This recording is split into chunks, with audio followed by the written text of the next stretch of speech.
Video देखते हुए break आए, मजा नहीं आता। अभी डाउनलोड करें तक ऐप।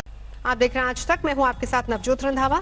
कोरोना की बढ़ती रफ्तार अब नए रिकॉर्ड बना रही है हर रोज, और देश में 24 घंटे में पहली बार 11,000 से ज्यादा मामले बढ़ गए हैं। और तो और कोरोना ने एक दिन में 386 लोगों की जान भी ले ली, जो 24 घंटे में अब तक का सबसे बड़ा आंकड़ा है। देश में अब कोरोना के कुल मामले 3 लाख के पार पहुंच गए हैं। मौत का आंकड़ा भी 8,800 से ज्यादा हो गया है। राहत की बात बस इतनी है कि लगातार ठीक होने वाले और एक्टिव केस के बीच का फासला बढ़ रहा है।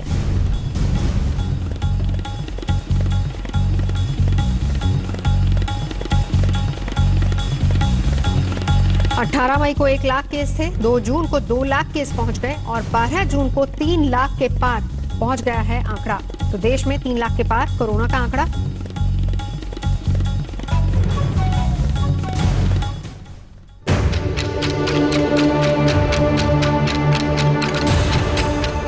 जुलाई तक करीब 5.5 लाख केस पहुंच जाएंगे दिल्ली में। दिल्ली सरकार ने जुलाई की जो भयावह तस्वीर दिखाई, राजधानी उसी राह पर है। रोज नए केस के रिकॉर्ड बन रहे हैं, रोज मौत की संख्या बढ़ती जा रही है। ताजा आंकड़े तो और भी डरा रहे हैं। दिल्ली में पहली बार 24 घंटे में कोरोना के मामले 2000 के पार हो गए। मौत का आंकड़ा भी एक दिन में सबसे ज्यादा रहा। 24 घंटे में 71 लोग कोरोना की लड़ाई हार गए। राजधानी में अब कुल केस करीब 37,000 हो गए, जबकि कोरोना से मरने वालों की तादाद 1200 से ज्यादा हो गई। ये हाल तब है जब दिल्ली में 2 सरकारें हैं, बड़े बड़े अस्पताल हैं, दावा सबसे अच्छी स्वास्थ्य सेवा का है, लेकिन कोरोना ने सबकी पोल खोल दी। सुप्रीम कोर्ट को दखल देना पड़ा, फटकार लगानी पड़ी। सबसे बड़ी अदालत में किरकिरी के बाद दिल्ली के उपराज्यपाल ने एक सलाहकार कमेटी बना दी, जो कोरोना को लेकर डीडीएमए को रिपोर्ट देगी। इस कमेटी में बड़े बड़े नाम हैं। कृष्ण वत्स सदस्य एनडीएमए, कमल किशोर सदस्य NDMA, Balram Bhargava DG ICMR, doctor Randeep Guleria निदेशक AIIMS, doctor Ravindra ADDG DGHS, Surjit Kumar Singh निदेशक एनसीडीसी। जो मेरे मानने में सबसे ज्यादा जरूरी है कि हमारे यहाँ डेथ्स कितनी हो रही है। केसेस तो बढ़ेंगे, लेकिन अगर हम अपने डेथ रेट को कम रख सकते हैं, अगर हम लोगों की जान बचा सकते हैं, वो ज्यादा जरूरी है। हैरानी तो ये है कि सरकार अस्पतालों में आधे से ज्यादा खाली बेड होने का दावा कर रही है, लेकिन मरीजों को एक अदद बेड के लिए एक अस्पताल से दूसरे अस्पताल का चक्कर लगाना पड़ रहा है। देश की राजधानी दिल्ली में फिर से टूटा कोरोना का रिकॉर्ड। 2137 नए केसेस आए हैं पिछले 24 घंटे में और 71 लोगों की मौत हो चुकी है। सत्येंद्र जैन दिल्ली के हेल्थ मिनिस्टर का कहना है कि दिल्ली में लॉकडाउन फिर से नहीं होगा और इसी के साथ हिंदुस्तान का आंकड़ा भी 3 लाख को पार कर चुका है। दिल्ली खुलती जा रही है और कोरोना पैर पसारता जा रहा है। अब पीछे लौटने का इरादा भी नहीं है। दिल्ली के स्वास्थ्य मंत्री साफ कह चुके हैं कि अब और लॉकडाउन नहीं। लॉकडाउन दिल्ली में बढ़ के असर कुछ चल रहा है सर?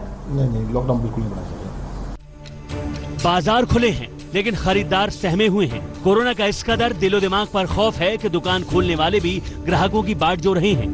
दिल्ली के सरोजनी नगर बाजार ने तो 15 जून से 30 जून तक मार्केट बंद रखने का फैसला किया है।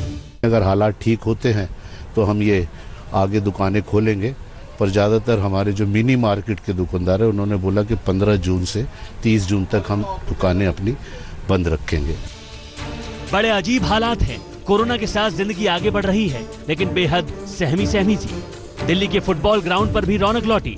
बच्चे 2.5 महीने बाद ट्रेनिंग के लिए मैदान में उतरे। अब कोरोना के साथ ही जीना होगा, उससे लड़ना होगा, उसे हराना होगा। दिल्ली से पंकज जैन और अनीशा माथुर के साथ आज तक ब्यूरो। एक महामारी ने सब कुछ बदल दिया। लाशों के बीच इलाज चल रहा है, अंतिम संस्कार के लिए इंतजार करना पड़ रहा है, अर्थी उठाने के लिए कंधा नहीं मिल रहा। राजा हो या रंक, ना अब अर्थी सज रही है, ना कोई अंतिम यात्रा निकल रही है। इन दहकती चिताओं के साथ बहुत कुछ जल रहा है। हुक्मरानों की लापरवाहियां जल रही हैं, इंसानियत के तकाजे जल रहे हैं। घर से लेकर श्मशान घाट तक कोरोना की फैलाई तबाहियों के नजारे हैं। दिल्ली में कोरोना से मौतों का आंकड़ा बढ़ता जा रहा है। श्मशानों में जगह कम पड़ रही है। एक एक शव के अंतिम संस्कार के लिए घंटों तक इंतजार करना पड़ रहा है। दिल्ली में एक शख्स की कोरोना से मौत हो रही है। साफ दिख रहा है कि कोरोना का कहर समस्याओं के ऐसे भंवर में बदल रहा है जहां मौत के बाद भी लोगों को मुक्ति नहीं मिल पा रही है। नम आंखों से अपने पिता को अंतिम विदाई दे रही दिल्ली की मोनिका से मिलिए। इनके पिता की कोरोना संक्रमण से मौत हो गई थी, लेकिन एलएनजेपी अस्पताल ने उन्हें उनके पिता की जगह किसी और की बॉडी दे दी। परेशानी यही खत्म नहीं हुई। जब निगम बोध घाट पर अपने पिता के अंतिम संस्कार के लिए पहुंची तो उन्हें 5 घंटे इंतजार करना पड़ा। मेरे फादर एक्सपायर हुए और पहले ILBS में थे, हमने उनको ट्रांसफर करा के LNJP में करा।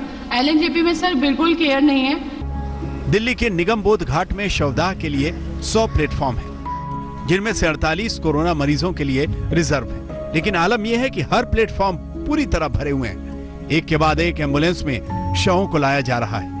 ये दिल्ली के पंजाबी बाग क्रिमेशन ग्राउंड की तस्वीरें हैं। चिता की धधकती आग बहुत कुछ बयां करती है। इन्हीं वायरल तस्वीरों के आधार पर MCD आरोप लगा रही है कि दिल्ली सरकार कोरोना से मौतों का आंकड़ा छिपा रही है। कोरोना संक्रमितों की मौत के बढ़ते आंकड़ों से श्मशान घाट पर भीड़ तो मुंबई में भी लगी हुई है। वर्ली और चंदनवाड़ी श्मशान गृहों पर लाश लेकर आई एम्बुलेंस की कतारें लगी हुई हैं। रोजाना 20 से 25 लाशें एक श्मशान गृह में आ रही हैं। हमने कुछ क्रेमेटोरियम वर्कर्स से बात की और उन्होंने ये बताया कि बहुत समय ऐसा भी होता है कि बहुत सारी बॉडीज वेटिंग में रहती है।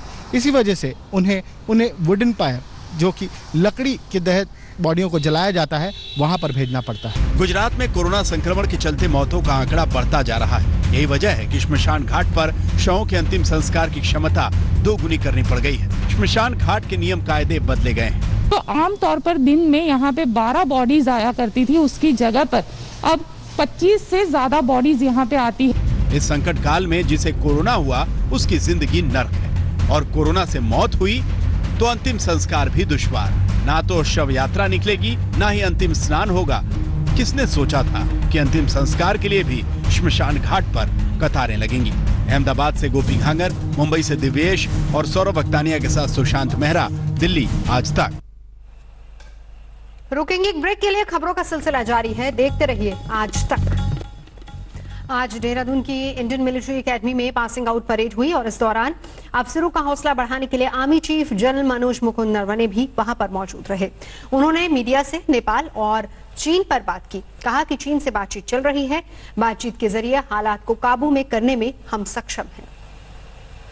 नमस्कार, मैं हूं अंजना ओम कश्यप। हमें उम्मीद है ये वीडियो आपको पसंद आया होगा। लेटेस्ट खबरों के लिए यूं ही देखते रहिए आज तक, और इस वीडियो के पसंद आने पर लाइक, शेयर एंड सब्सक्राइब करना ना भूलें।